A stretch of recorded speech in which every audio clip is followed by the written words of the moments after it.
Нийслэлийн 32 дугаар сургуулийн сурагчдыг НТВ мэдээ онцолж байна. 32 дугаар сургуулийн сурагчид Монгол Улсын хөдөлмөрийн баатар Лавгсүрэ агсны гэр бүлийнхний зөвшөөрлөлтөөр тамгагүй төр жүжигийг 6 сарын хугацаанд бэлтгэн тайзнаа тавьсан байна. Энэ нь сурагчид чөлөөт цагаа үр бүтээлтэй өнгөрөөх цахим хэрэглээгээ багасгаж, зовдог зохиолыг илүү гүнзгийрүүлэн судалж эхлэхэд түлхэж болжээ.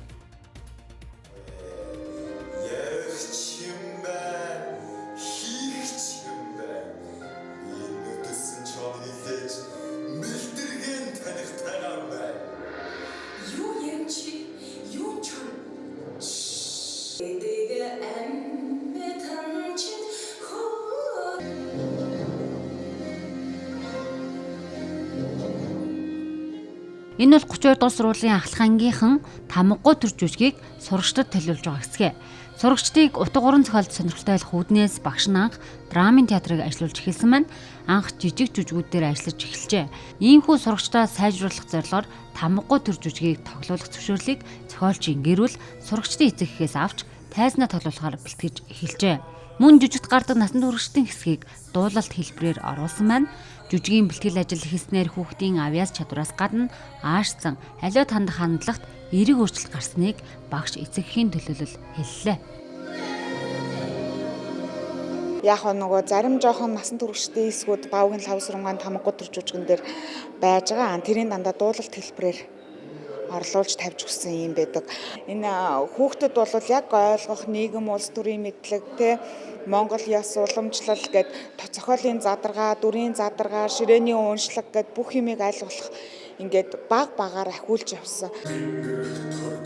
Сурагчдын хувьд жүжигчин найруулагч болох хүсэл эрмэлзэлтийн сургуулийнхаа драмын театрт орж иржээ.